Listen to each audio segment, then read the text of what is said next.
السلام علیکم، آداب، میں ہوں خلیل فرحات۔ آئیے دیکھتے ہیں آج کی اہم ٹاپ 10 نیوز۔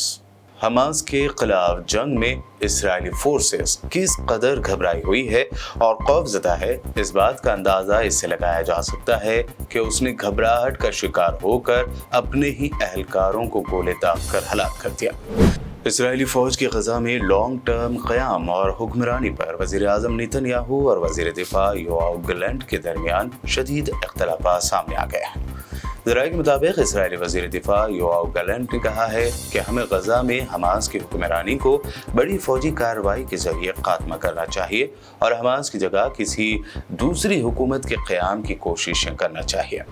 کینیڈا نے اسرائیل کو بڑا جھٹکا دیتے ہوئے فلسطینیوں پر تشدد کے خلاف 4 اسرائیلی آبادکاروں پر پابندیاں لگا دی ہیں۔ بین الاقوامی خبر رسائی ادارے کے مطابق کینیڈین فارن منسٹری کا کہنا ہے کہ ان پابندیوں کا اطلاق 4 انتہا پسند اسرائیلی آبادکاروں پر ہوگا۔ کینیڈین وزارت خارجہ کے بیان میں مزید کہا گیا ہے کہ اسرائیلی آبادکاروں پر پابندیاں فلسطینی شہریوں، ان کے املاک کے خلاف پرتشدد کارروائیوں پر لگائی گئی ہیں۔ روس نے یوکرین کے نارتھ شہر خارکوف کے 9 علاقوں پر قبضہ کر لیا ہے۔ ولچانسک شہر کے ویسٹ اور نارتھ سے بھی یوکرینی فوج پیچھے ہٹنے پر مجبور ہو گئی۔ یوکرین کے صدر ولودیمیر زیلنسکی نے خارکوف ریجن کا دورہ کیا۔ انہوں نے مغرب کو خبردار بھی کیا کہ اگر فوری طور پر 2 پیٹریاٹ سسٹم نہ دیے گئے تو پورا خارکوف روس کے قبضے میں چلا جائے گا۔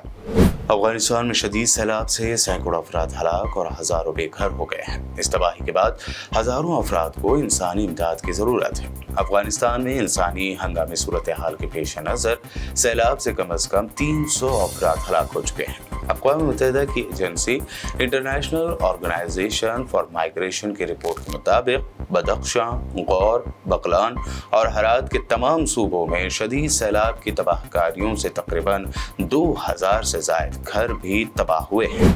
سماجوادی پارٹی صدر اکھلیش یادو نے ایک جلسے عام میں پھر ایک مرتبہ کورونا ویکسین کے سائیڈ ایفیکٹس کو لے کر مودی سرکار پر جم کر تنقید کی۔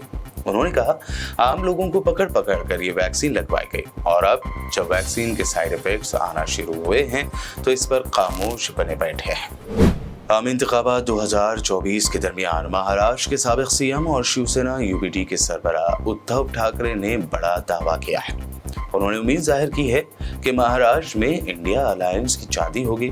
ایسا اس لیے کیونکہ وہ مانتے ہیں کہ یہ الائنس ریاست میں اس بار کلین سویپ کرے گی۔ مہاراشٹر کے سابق سی ایم نے ایک انٹرویو میں بتایا کہ انڈیا الائنس سبھی 48 لوک سبھا سیٹوں پر جیت حاصل کرے گی۔ ان لوگوں کی جیت کی پوری تیاری ہے۔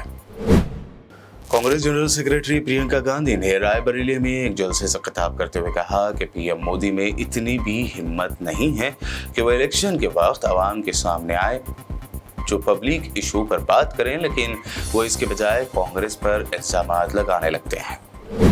دلی کے سی ایم اروند کیجریوال نے ہندوستان کے موجودہ حالات پر تشویش ظاہر کرتے ہوئے کہا کہ ملک میں اس وقت تاناشاہی چل رہی ہے، یہ دیش کو منظور نہیں۔ ایسا دور بھارت نے پہلے کبھی نہیں دیکھا۔ ویسٹ بنگال کے مالدہ میں قدرت کا قہر ٹوٹ پڑا۔ زبردست گرمی اور چلچلاتی دھوپ کے درمیان اچانک سے موسم بدلا اور آسمان میں کالے گھنے بادل چھا گئے۔ اس دوران تیز آندھی اور موسلادھار بارش کے درمیان کئی جگہ بجلی گری۔ بجلی گرنے کے واقعے میں 11 لوگوں کی موت کی خبر ہے۔